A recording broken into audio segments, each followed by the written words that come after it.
मुंबईकरांना पुन्हा एकदा पूल बंदीचा सामना करावा लागणार आहे। कारण सध्या ज्या ठिकाणावर मी उभी आहे हे ठिकाण आहे सायन, धारावी, बांद्रा, माहीम या संपूर्ण परिसराला जोडणारा अत्यंत महत्त्वाचा रेल्वेचा ओव्हरब्रिज। तुम्ही बघताय सायन स्टेशन आणि सायन स्टेशनच्या वर या रेल्वेच्या रुळांच्या वरून जाणारा हा रेल्वेचा ओव्हरहेड ब्रिज।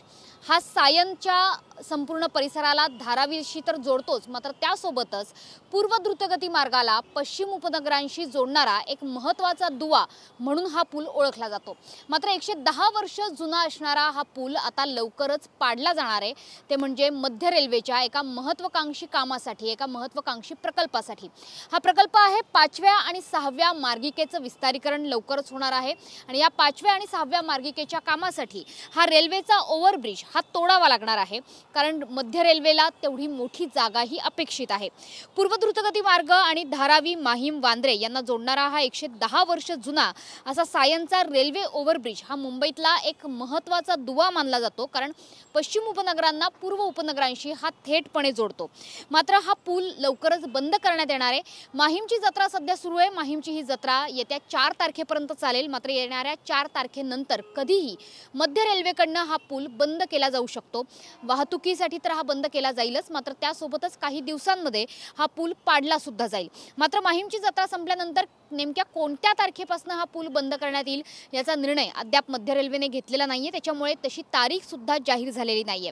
मात्र जर हा पूल बंद झाला, या पुलावरची वाहतूक ठप्प झाली आणि काही दिवसात हा पूल पाडला गेला, तर अर्थातच काही महिन्यांनंतर नवा पूल तयार होईलही। मात्र दरम्यानच्या काळात मुंबईकरांना मोठ्या वाहतूक कोंडीचा सामना हा करावाच लागणार आहे, कारण सध्याचं जे चित्र आपण बघतो आहोत की आधीच या ठिकाणी या पुलावरनं माहीमकडे जाणारी किंवा धारावीकडे जाणारी वाहतूक ही मोठी असते।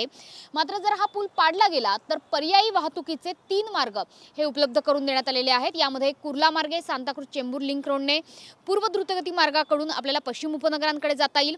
सायन रुग्णालयाजवळून सुलोचना शेट्टी मार्गाहून आपल्याला धारावीतल्या कुंभारवाड्यापर्यंत पोहोचता येईल आणि सोबतच वांद्रे कुर्ला कॉम्प्लेक्स कनेक्टरद्वारे बीकेसीत देखील उतरता येईल। मात्र अर्थातच हा मार्ग केवळ 4 चाकींनाच उपलब्ध आहे। दुचाकी किंवा तिचाकी इतर वाहनं यांना या ठिकाणी प्रवेश नाहीये, त्याच्यामुळे निश्चितपणे काही अंशी तरी मुंबईकरांची वाहतूक कोंडीतून मुक्तता होणार नाही असं सध्याचं चित्र आहे।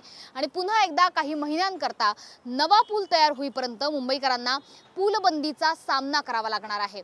त्यामुळे पश्चिम उपनगरांना पूर्व उपनगरांशी जोडणारा, विशेषतः पूर्व द्रुतगती मार्गाला जोडणारा हा महत्त्वाचा कनेक्टर आता अनेक दिवसांकरता ठप्प होणार आहे, याची देखील मुंबईकरांनी तयारी ठेवायची आहे। त्यामुळे येणाऱ्या काही दिवसात पूर्व उपनगरातून जर तुम्हाला पश्चिमेकडे जायचं असेल तर मोठी वाहतूक कोंडी आणि सोबतच एक मोठी चक्कर मारून जावी लागणार, याची मानसिक तयारी आता मुंबईकरांना ठेवावी लागणार आहे। कॅमेरामन अजित शिवतरकर सह मनश्री पाठक, एबीपी माझा, मुंबई।